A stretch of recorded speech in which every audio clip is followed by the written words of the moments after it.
Olá pessoal, sejam bem-vindos de volta aqui no Super Acadêmico, na nossa playlist de segunda-feira, pelo menos para quem pega as estreias, né? Essa playlist ela é renovada toda segunda-feira, do livro Antropologia Cultural, do Luiz Gonzaga de Mello. Então seja bem-vindo, você que está chegando agora.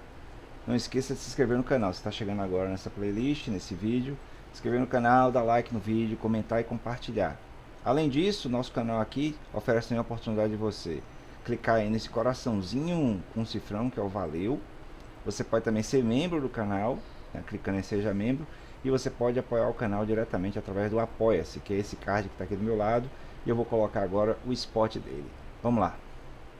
Deixa eu interromper aqui o conteúdo de vocês só um pouquinho para lembrar que você pode apoiar o canal Super Acadêmico agora, indo aí na descrição do vídeo e apertando em Apoia-se, no link do Apoia-se. Vá lá na nossa comunidade e clique lá para apoiar a partir de R$ 1. Agora, se você tiver um pouquinho mais de disposição e apoiar a partir de R$ 60, você ganha como recompensa um dos meus livros. Um desses livros aqui, à sua escolha. São 5 livros possíveis que eu posso mandar para você direto da editora. Tem o Em Busca da Verdade 1 e 2, que você pode pegar. Tem o Antropologia Filosófica, notas de aula. Tem Num Quarto Escuro no Palácio da Alvorada.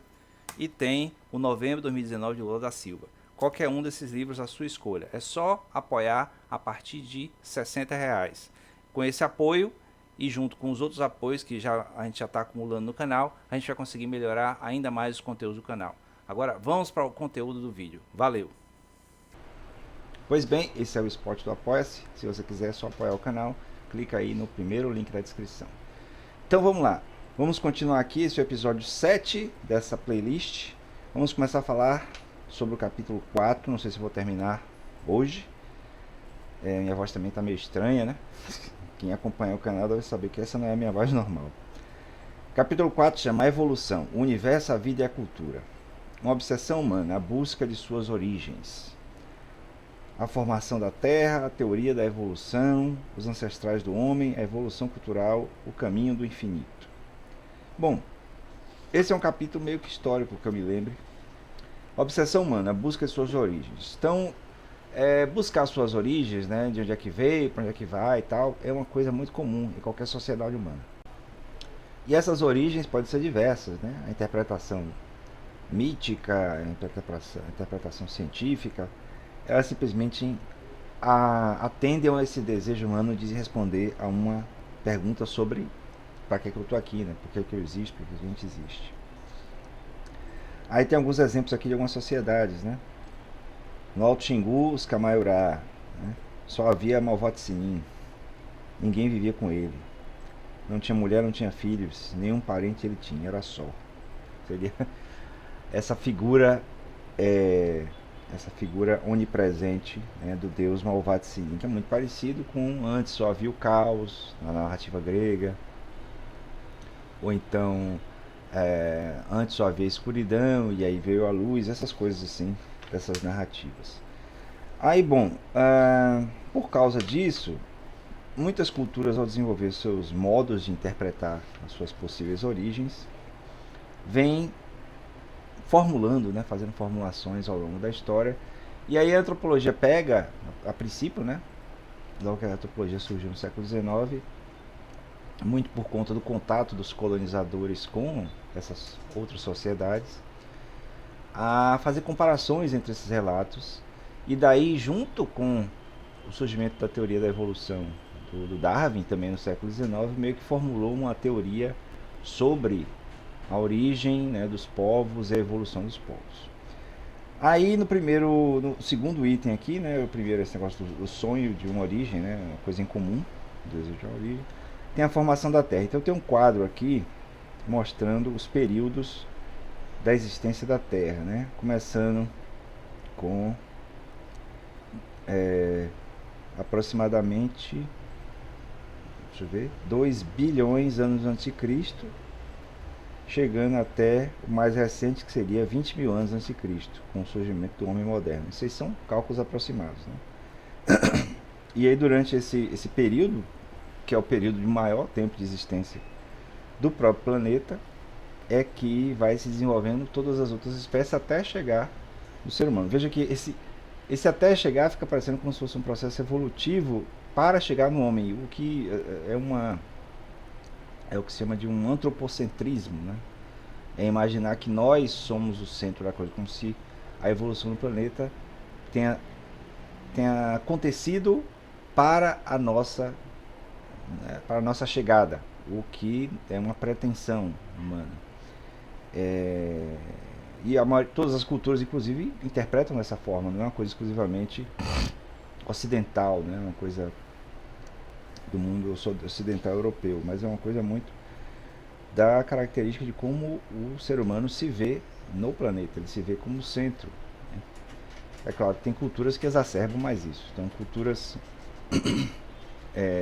chama logocêntricas, né, como é a nossa, que favorecem uma espécie de acúmulo de conhecimento, vem esse centro, essa evolução para o estágio atual do ser humano como sendo uma espécie de necessidade do ser humano sempre se superar, sempre estar à frente, digamos assim. Mas eu não sei, aí você pode relativizar essa questão. Outras culturas não veem dessa forma, apesar de se verem como centro, mas se veem mais como participante de todo um esquema da natureza. Tem aqui a divisão na relação das eras, né, da cultura humana. Era do ferro, era do bronze, era do chumbo, era do urânio. Era do urânio justamente a era atômica. Aí vem a teoria da evolução.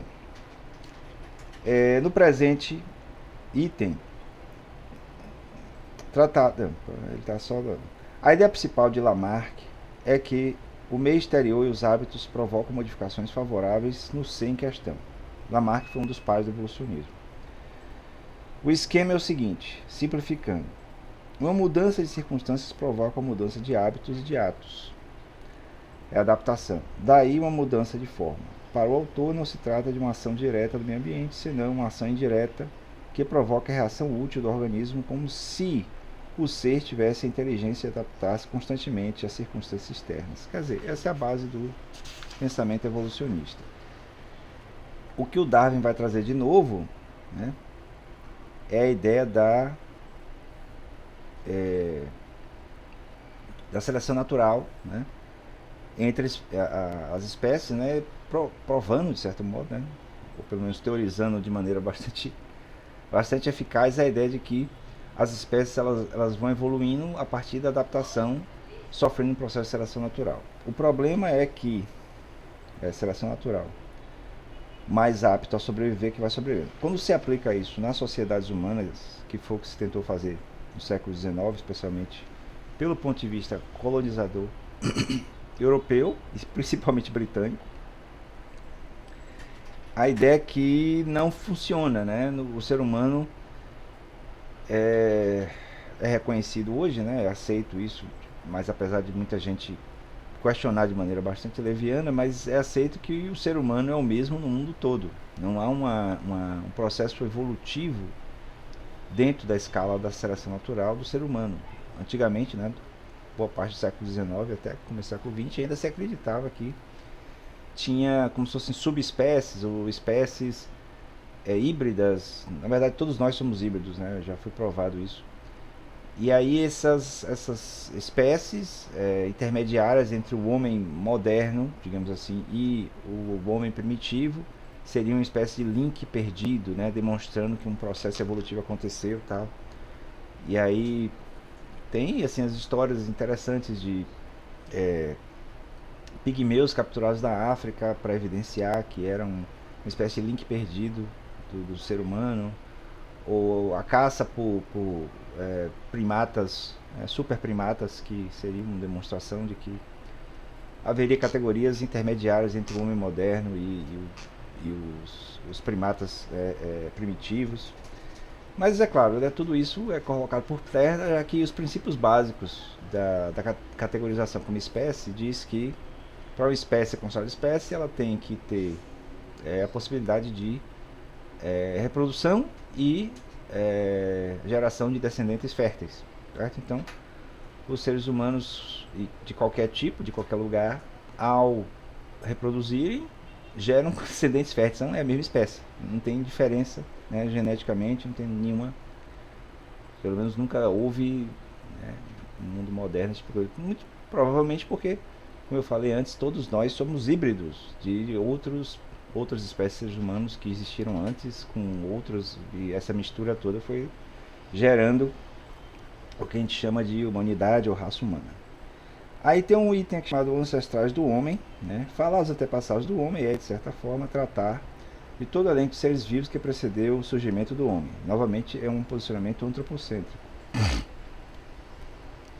No quadro apresentado, cadê o quadro? Acho que é o quadro anterior. Das eras geológicas, é isso mesmo, é o anterior. O período de vida antigo é o que terminou há mais de 200 milhões de anos. Neste período surge a vida e várias espécies de peixes, anfíbios, parará. É como se a vida fosse passando por um refinamento aí. Normalmente é um posicionamento antropocêntrico, como se o processo evolutivo fosse servindo para se encaixar na presença humana na Terra.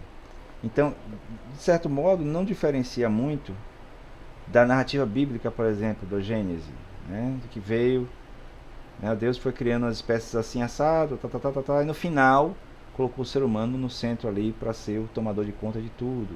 E é quem dá o nome às coisas, tal. Então, esse modelo antropocêntrico de enxergar a evolução das espécies é muito típico de nossa espécie mesmo, né? Especialmente de nossa espécie e da nossa cultura ocidental.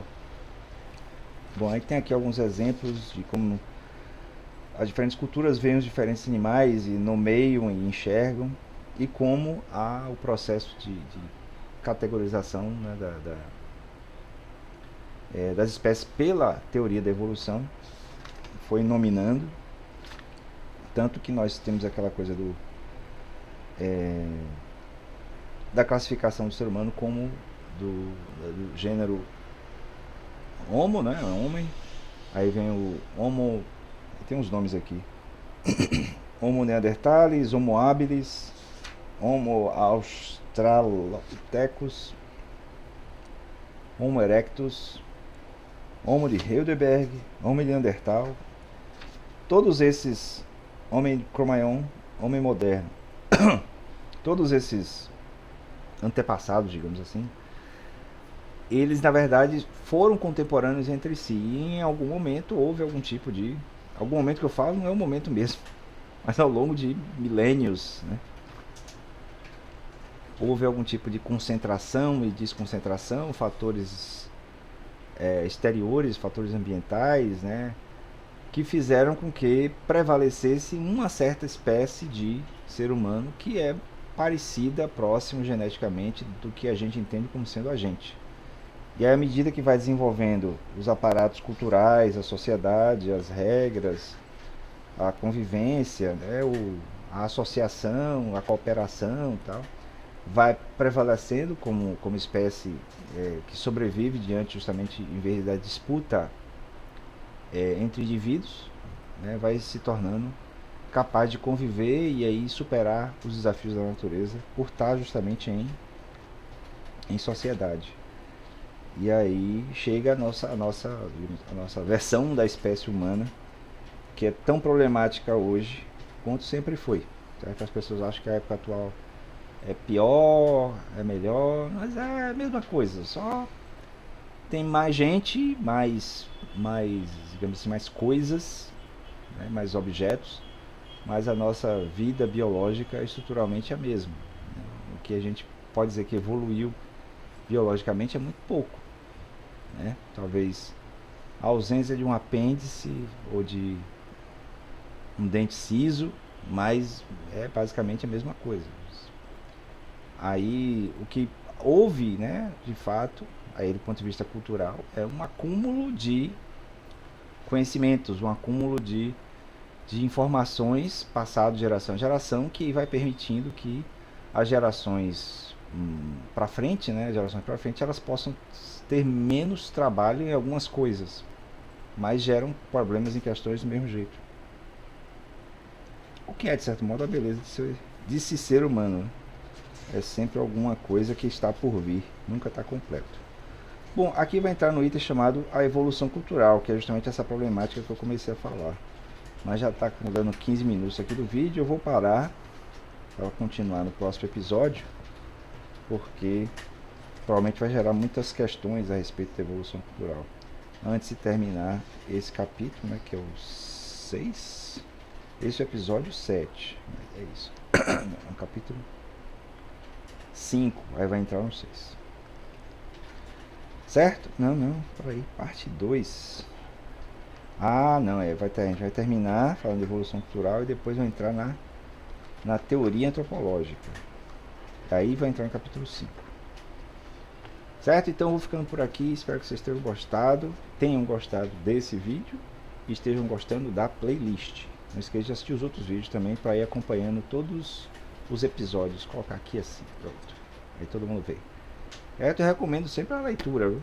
Esse livro aqui, como algumas pessoas colocaram em comentários, é um livro que é clássico e utilizado em vários cursos, não só o curso de antropologia, ciências sociais, mas vários cursos que envolvem temas humanos. Certo? Então eu vou ficando por aqui. Não esqueça de se inscrever no canal se não está inscrito, dar like no vídeo, comentar, compartilhar, clicar aí no coração com cifrão para dar o valeu, o like especial que você colabora com o canal. Seja membro do canal, né? Já tá aí com duas lives aí que foram públicas na sexta-feira, no dia da transmissão, mas agora está disponível somente para membros. Então dê uma olhada aí se você não quer assistir essas lives, ou você pode toda sexta-feira por volta das 7 horas acompanhar as lives aqui com discussões sobre vários temas. A primeira live semana retrasada foi sobre o Big Brother Brasil e a luta de classes. Tem uma participação até boa, apesar de ser novidade, né? A semana passada a gente falou sobre mito e ideologia na série de filmes Duro de Matar. Dê uma olhada também. E, bom, essa semana eu não pensei ainda qual vai ser a live, então fica de surpresa para sexta-feira. Então é isso. Dê uma olhada aí também de novo no card aqui do meu lado do Apoia-se, para você, se quiser apoiar o canal, e também o card do meu novo livro, Sexo e Habilidades, que já vai ser meu segundo mais novo livro, né? Logo vai sair meu mais novo livro, Em Busca da Verdade 3, que vai estar em pré-venda. Certo? Até o próximo vídeo.